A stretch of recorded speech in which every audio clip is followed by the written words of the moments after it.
جو آپ کے ذہن میں کوئی اشکال ہو، کوئی سوال پیدا ہو، تو اس کے جواب کے لیے علماء کے پاس جانا اور اس سوال کا جواب ان سے لینا، یہ بہت ہی اہم معاملہ ہے۔ صفوان بن عسال رضی اللہ تعالیٰ عنہ، نبی علیہ السلام کے صحابی، وہ چونکہ اکثر سفر میں رہتے تھے تو انہیں موضوع پر مسح کے تعلق سے نبی علیہ السلام سے کچھ باتیں معلوم کرنی تھی، بلکہ ایک ہی بات ان کے پیش نظر تھی کہ موضوع پر مسح کی مدت کیا ہے، کہ موزے پہن لیے جائیں تو کب تک ان پر مسح کیا جا سکتا ہے۔ تو یہ سوال کرنے کے لیے نبی علیہ السلام کی خدمت میں حاضر ہوئے اور آ کر کہا کہ جئتو کا اطلب العلم، یا رسول اللہ صلی اللہ علیہ وسلم، میں آپ کی خدمت میں حاضر ہوا ہوں طلب علم کے لیے۔ یعنی ایک سوال کے لیے جانا یہ بھی طلب علم کا راستہ ہے۔ آپ نے کیا فرمایا؟ مرحبا بطالب العلم، خوش آمدید طالب علم کے لیے۔ اور طالب علم جو آپ نے لفظ استعمال فرمایا، اس میں ایک عموم ہے جس کا معنی نبی علیہ السلام نے یہ مرحبا قیامت تک آنے والے ہر طالب علم سے فرمایا۔ یعنی جس شخص کے دل میں، جس نوجوان کے دل میں فہم دین کی طلب اور تڑپ ہو، اور وہ فہم دین کے تعلق سے اور طلب علم کے لیے کسی عالم کے پاس جائے، کہ جو بھی طرق ہیں طلب علم کے، ان میں سے کوئی طریق اختیار کر لے۔ آج کل یہ ٹیلی فون ہے اور بہت سے جدید ذرائع ہیں رابطے کے، وہ اختیار کر لے تو طالب علم ہی شمار ہو، اور اس کے لیے اللہ کے پیارے پیغمبر کا مرحبا فرمانا، خوش آمدید فرمانا، بہت بڑی یہ خوشخبری ہے۔ بلکہ اس حدیث میں رسول اللہ صلی اللہ علیہ وسلم نے صفوان بن عسال سے فرمایا تھا کہ جب کوئی طالب علم آتا ہے طالب علم کے لیے تو فرشتے اسے گھیر لیتے ہیں، اور پھر اوپر تلے فرشتے اس پر سایہ کرتے ہیں۔ کتنی تعداد میں؟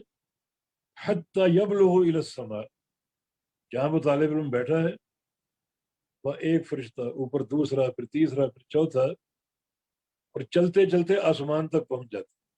اتنی تعداد میں فرشتے اس کے ساتھ ہوتے ہیں، اس کا استقبال کرتے ہیں، اس سے اظہار محبت کرتے ہیں۔ تو یقیناً یہ تفقہ فی الدین اور طالب علم کا راستہ بڑا مبارک راستہ ہے، جس کے بہت سے وسائل اور اسالیب ہیں۔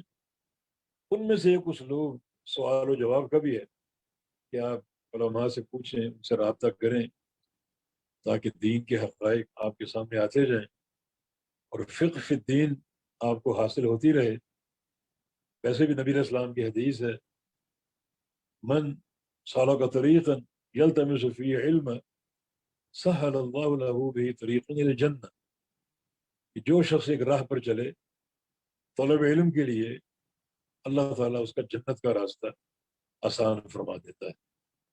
تو اللہ تعالیٰ ان احادیث کے تناظر میں جو ہمارا تعلق بالعلم ہے اسے بابرکت بنا دے، اور جس فضیلت کا اور شرف کا ذکر ہے اللہ پاک کو ہمیں عطا فرمائے۔ اللہ تعالیٰ کا ارشاد گرامی، فَاسْأَلُوا أَهْلَ الذِّكْرِ إِن كُنتُمْ لَا تَعْلَمُونَ، اگر تمہیں کسی چیز کا علم نہ ہو تو وہ پوچھو اہل ذکر سے۔ اہل ذکر کون ہے؟ یہ اہل القرآن والحدیث۔ ذکر کا اطلاق قرآن پر بھی اور حدیث پر بھی۔ تو اہل الذکر سے مراد اہل القرآن والحدیث۔ اس آیت کریمہ میں خاص طور پر دو باتیں قابل غور ہیں۔ ایک تو سوال کرنا اللہ کا امر ہے، اور سوال کرو، اور سوال کس سے کرو؟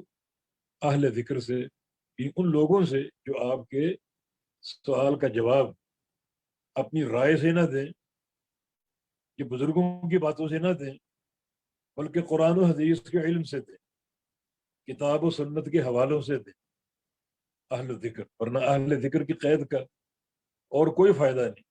یہ نہیں کہا کہ سوال کرو جس سے چاہو کرو، یہ مقید کر دیا کہ سوال کس سے کرنا، اہل ذکر سے کرنا ہے، اور اہل ذکر اہل القرآن والحدیث ہیں، تو جو کتاب و سنت کی روشنی میں، قرآن و حدیث کی روشنی میں آپ کی رہنمائی کر سکیں، ان سے پوچھیں۔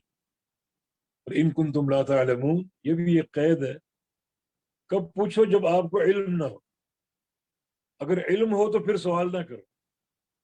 بعض لوگوں کو علم ہوتا ہے لیکن وہ کسی عالم کو جانچنے کے لیے اور اپنا ایک علمی مستویٰ ان پر واضح کرنے کے لیے، یعنی ان کی منفی سوچ ہوتی ہے، تو اس نیت کے ساتھ سوال کرنا جائز نہیں ہے۔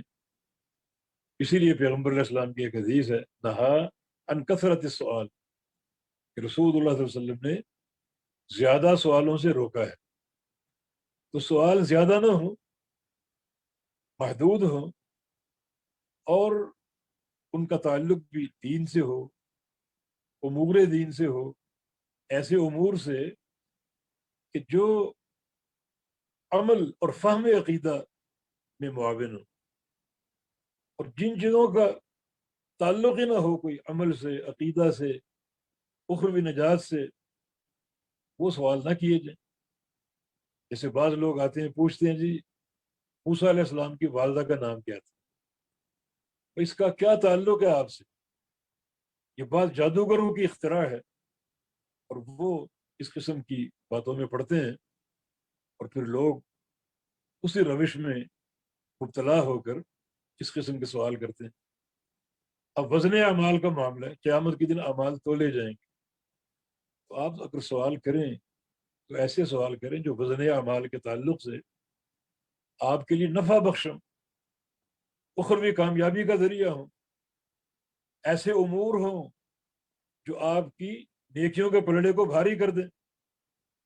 مگر اس طرف بعض لوگوں کی توجہ نہیں ہوتی، جی وہ جو ترازو کے دو پلڑے ہیں وہ کس دھات کے بنے ہوئے ہوں گے، اور ان کا رخ کس طرف ہوگا، کیا ایک جنت کی طرف اور ایک جہنم کی طرف ہوگا، کیا وہ پلڑے سونے کے ہوں گے؟ اس قسم کے سوالات ان کا کوئی فائدہ نہیں۔ تو اس تعلق سے یہ حدیث ہے رسول اللہ صلی اللہ علیہ وسلم کی کہ نہا عن کثرت السؤال، کہ زیادہ سوالوں سے آپ نے روکا، یعنی ایسے سوال جن میں اغلوطات ہوتے ہیں، جن میں سوچ منفی ہوتی ہے، جن میں بعض اوقات اپنی ایک علمیت کی دھاک قائم کرنا مقصود ہوتا ہے، یا بعض ایسے سوال ہوتے ہیں جو واقع نہیں ہوئے، جو عملی طور پر ظاہر ہی نہیں ہوئے۔ یعنی امیر عمر کے دور میں اگر کوئی ایسا بندہ کوئی ایسا سوال کرتا جو واقع ہوا ہی نہیں ہے، تو آپ اس کو باقاعدہ کوڑے مارتے۔ بلکہ ایک شخص نے ان سے سوال کیا، کوئی آپ نے جواب دیا، تو اس شخص نے کہا کہ یہی بات میں نے اللہ کے نبی سے پوچھی تھی، اور انہوں نے بھی وہی جواب دیا جو آپ نے دیا۔ تو امیر عمر نے اس کو اپنے قریب کیا اور اس کو کوڑے مارے کہ جو بات تم نے اللہ کے نبی سے پوچھی مجھ سے کیوں پوچھی؟ یہ بھی بعض اوقات یعنی سوال کے مقاصد منفی ہوتے ہیں، وقت کا ضیاع، اس سے بچنا چاہیے۔ جیسے کتب فقہ میں ایک سوال اٹھایا گیا ہے، ایک شخص اگر فوت ہو جائے اور اس کی تکفین ہو، تدفین ہو، اور اس کی میراث تقسیم ہو جائے، اور اگر وہ دوبارہ زندہ ہو کر آ جائے تو اس میراث کا کیا حکم؟ ایسا کبھی ہوا؟ یہ سورج لوگوں نے عصر پڑھ لی، سورج ڈوب گیا، لوگوں نے مغرب پڑھ لی، اور سورج دوبارہ طلوع ہو جائے، ظاہر ہو جائے، تو مغرب کا کیا حکم؟ ایسا کبھی ہوا؟ اس قسم کے سوالوں کے تعلق سے نبی علیہ السلام کا یہ فرمان ہے۔ باقی اگر دین کا معاملہ ہو، فہم عقیدہ اور فہم عمل کا معاملہ ہو، اور لوگوں کے خیر خواہی کے امور کے تعلق سے ہو، وہ سوال یقیناً کرنے چاہیے اہل ذکر سے، علماء سے، تاکہ علمی تشنگی دور ہو علمی سیرابی حاصل ہو اور کتاب و سنت کے مسائل کا ادراک ہو، اور وہ تفقہ فی الدین جو اللہ تعالیٰ کا ارادہ خیر ہے وہ بندوں کو حاصل ہو۔